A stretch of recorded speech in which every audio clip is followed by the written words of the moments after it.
चलिए मान लिया कि आप लोग बाइक चलाते हो, कुछ तो आते ही नहीं, हेलमेट लगा के कितने लोग नहीं चलते हैं?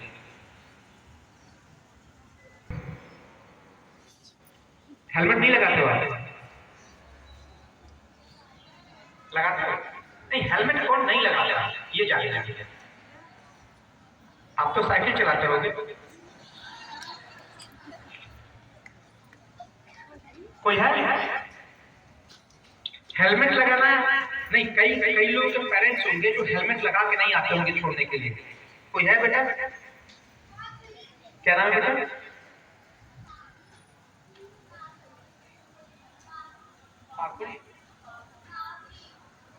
पावनी। Good name. पापा को नहीं कहते हेलमेट लगा चलने के लिए? कोई बात नहीं, चलिए ठीक है बेटा। आप लोग एक साइंटिस्ट का नाम जानते हैं जिसका कोई पार्ट बॉडी का कार्य नहीं करता, बस माइंड कार्य करता है? Stephen Hawkins. उसे हम याद क्यों करते हैं?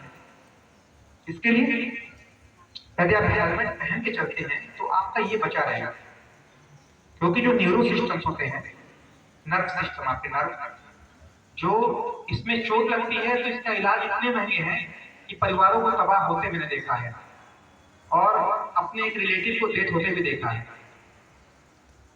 ऑन स्पॉट बच्चे को स्कूल लेने गए थे और 100 मीटर पता हमेशा हेलमेट लगा के देते थे। उस दिन क्या हुआ, लेट हो गए, जल्दी निकल लिए बाइक और घर से निकले, टर्निंग था, टर्न करते समय स्लिप करके गिर गए और ये हिस्सा उनका वहीं जो डिवाइडर होता है कॉर्नर पर लगा, ऑन स्पॉट डेथ हो गया। अब बताइए, उनकी जो में दीदी हैं, बच्चे हैं, एक दुखद घटना होती है। और यदि आपके सर में चोट आ गया, जो आपके माता पिता आपसे उम्मीदें लगा के बैठे हैं, आपसे उम्मीदें क्यों लगाए हुए हैं? माता पिता उन कार्यों को करना चाहते हैं जो खुद नहीं कर पाए हैं, वो आपको कराना चाहते हैं, और वो पूरी उनकी जो कल्पना है जो बचपन में खुद नहीं कर पाए, उस पूरी कल्पना को आप धराशायी कर देते हो बिना हेलमेट का स्पीड में गाड़ी चला के। क्योंकि एक्सीडेंट कब हो जाए कोई नहीं जानता है। आप सही हो, सामने वाला क्या पता ड्रिंक करके आ रहा हो, क्या पता वो घर से मूड ऑफ करके आ रहा हो। और आज हम लोग जो इस मुद्दे पे या जिस टॉपिक पे बात करने के लिए इकट्ठा होता है, ये बहुत ही गंभीर है और जरूरी नहीं यहाँ पे जितने भी बच्चे बैठे हैं यही इस पूरे प्रोजेक्ट में इन्वॉल्व हो। यहाँ के टीचर्स और भी जो लोग आए हुए हैं उनका भी इस टॉपिक पे चर्चा करना बहुत जरूरी है। तो सबसे पहली बात तो मैं ये बोलूँगा कि खुद को भी समझना है और दूसरों को भी समझाना है, यातायात नियमों को अपनाना है। एक मेरे साथ बोलिएगा, खुद को भी समझना है और दूसरों को भी समझाना है, यातायात के नियमों को खुद को भी समझना है, दूसरों को भी समझाना है, यातायात के नियमों को। एक बार फिर से, खुद को भी समझना है, दूसरों को भी समझाना है, यातायात नियमों को। वेरी गुड, अब लगा कि आपके साथ और जितने भी टीचर्स हैं, स्टूडेंट्स हैं, मैं अपना परिचय दे दूं। मेरा नाम कृष्णा शर्मा है, मैं फाउंडर हूँ वरदान फाउंडेशन का, और पिछले 6 वर्षों से मैं निरंतर कोशिश कर रहा हूँ कि how to stop road accident, हम सड़क में होने वाली दुर्घटनाओं को कैसे रोक सकते हैं। तो और ये बहुत ही गंभीर मुद्दा है, क्योंकि हर वर्ष तकरीबन 2021 में जो सड़क दुर्घटनाओं के आंकड़े थे पूरे इंडिया में, आंकड़ा ये बताता था कि 1 घंटे में 17 एक्सीडेंट होते हैं। 47 एक्सीडेंट काउंट किए जाते हैं जिसमें 17 लोग दुनिया को छोड़ देते हैं। और आज 2023 चल रहा है और 2022 के जो आंकड़े आए उनमें हमें ये मालूम पड़ा कि प्रत्येक घंटे में तकरीबन जो दुर्घटनाओं के आंकड़े थे वो 48 से लेकर 57 तक पहुंच चुके हैं। यानी कि अब हर एक घंटे में तकरीबन 18 लोग मौत का शिकार हो जाते हैं। अब सबसे बड़ी समस्या ये आती है कि क्या हमें नहीं मालूम है कि ट्रैफिक के रूल्स क्या है? हमें बिल्कुल मालूम है, हमें इसमें एजुकेट किया जाता है, हम लोगों से सुनते हैं, समझते हैं, जानते हैं, लेकिन फिर भी हम कहीं ना कहीं लापरवाही करते हैं। आज कानपुर शहर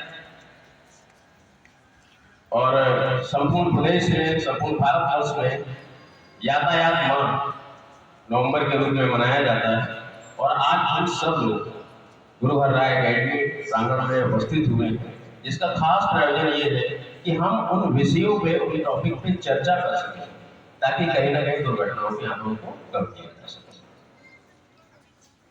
तो सबसे जरूरी तो हम ये समझेंगे कि हम स्कूल जब आते हैं, कितने बच्चे हैं स्कूल में जो साइकिल लेकर आते हैं, केवल हाथ बताइएगा। कंफर्म बताना, आपको मालूम है लेफ्ट चलना होता है, लेकिन चलते रहिए 110%। हेलो, सबके चलो में स्माइल आ गई। नमस्कार, आप देख रहे हैं प्रोडिया टीवी न्यूज़ और इस समय यातायात पखवाड़ा चल रहा है और यातायात के नियमों को लेकर सभी विद्यालयों में एक प्रकार से कार्यक्रम रखे जा रहे हैं। विद्यालयों में बच्चों के पास जाकर उनको जागरूक किया जा रहा है कि यातायात के नियमों का किस तरह पालन करना चाहिए और किस तरह अपनी लाइफ के साथ दूसरों की भी लाइफ को सेव करना चाहिए। इसी विषय में हम सर हमारे पास है, आज विद्यालय में हैं और आपकी ही जुबानी हम जानते हैं कि आज यहाँ बच्चों को क्या जाना, बच्चों को क्या बताया, बच्चों को क्या आपने सर दिया। यातायात माह होता है। विंटर आने से पहले जो स्टॉप पड़ते हैं, भारत में स्टॉप में कहीं जाते हो तो इसलिए यातायात माह नवंबर में मनाते हैं, इससे लोगों को जागरूक किया जा सके कि आप थोड़े अवेयर रहिए। अवेयरनेस से ही दुर्घटनाओं पर 60-70% कंट्रोल किया जा सकता है। और हम स्कूलों में बच्चों को जाकर इसलिए अवेयर करते हैं, जैसे कहा जाता है कि एक पढ़ा लिखा पेरेंट 2 जिंदगियां सुधारता है, लेकिन एक बच्चा यदि जागरूक होता है तो वो अपने बच्चे को और अपने माता पिता दोनों को जागरूक करता है।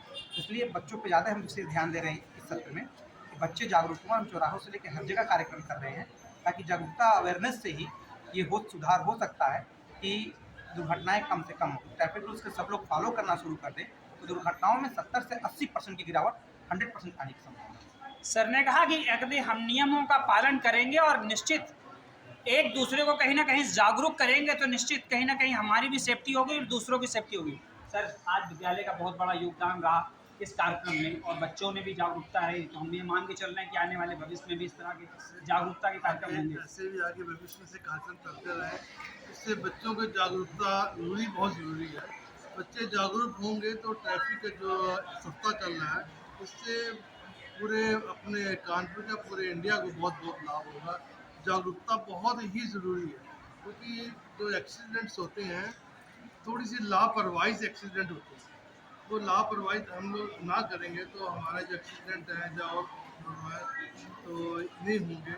मैं इनका सबका बहुत आभारी हूँ जिन्होंने हमारे बच्चों को इतना जागरूकता किया।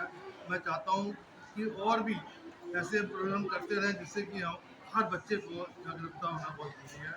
धन्यवाद। सर, विगत 6 वर्षों से ये कार्यक्रम आप चला रहे हैं और चूँकि आपका प्रशासन का भी कहीं ना कहीं सहयोग मिलता है, इस विषय में क्या कहना चाहेंगे? सबसे पहला तो आभार ये है कि और इस तरीके के कार्यक्रम होना बहुत जरूरी है। सड़क सुरक्षा और जो आपको बढ़ रहा है वो निरंतर कहीं ना कहीं इसी तरीके से बढ़ते रहेंगे और जब तक इसको कम करेंगे उसके लिए सबसे ज़्यादा जरूरी है लोगों को अवेयर हो। और सर ने जैसे ही बताया कि हस्बैंड और वाइफ को बच्चों को अवेयर कर लेंगे, लेकिन अगर बच्चा अवेयर होगा तो आने वाली पीढ़ी को भी अवेयर करेगा, गार्जियन को भी अवेयर करेगा। तो ये सबसे ज़्यादा जरूरी है कि विद्यालय प्रबंधकों को इस कार्यक्रम को लेकर आगे आना चाहिए और बहुत सारे विद्यालय इस समय सभी लोग सपोर्ट कर रहे हैं। तो मेरा मानना ये है कि विद्यालय प्रबंधन कैसे भी करें, ट्रांसफॉर्मेशन के माध्यम से रोड सेफ्टी को लेकर ट्रांसफॉर्मेशन लेकर, जिसमें बच्चों को और इस कार्यक्रम को निरंतर करने का प्रयास किया जाए। क्योंकि जिस तरीके से अभी हम लोग ने देखा होगा कोविड जैसे महामारी से हम लोग जूझ के आए हैं, तो कोविड में भी कंट्रोल हम लोग तभी कर पाए जब हम लोग कंटिन्यू अवेयर हो गए।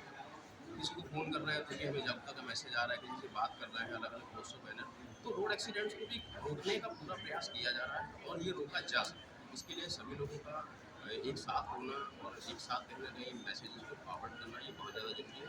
इसके लिए कार्यक्रम जो आज हुआ है ये बहुत ही बेहतर कार्यक्रम, बच्चों ने सपोर्ट किया, विद्यार्थी मैनेजमेंट की पूरी टीम। कुल मिला के एक विषय निकला कि जागो और जगाओ और यातायात के नियमों को निश्चित रूप से अपनाओ और अपनी भी सेफ्टी करो। तो एक बार हम चाहते हैं कि बच्चों की तरफ भी कैमरा कर दिया जाए और वही सर नारा एक बार आप बोल दें।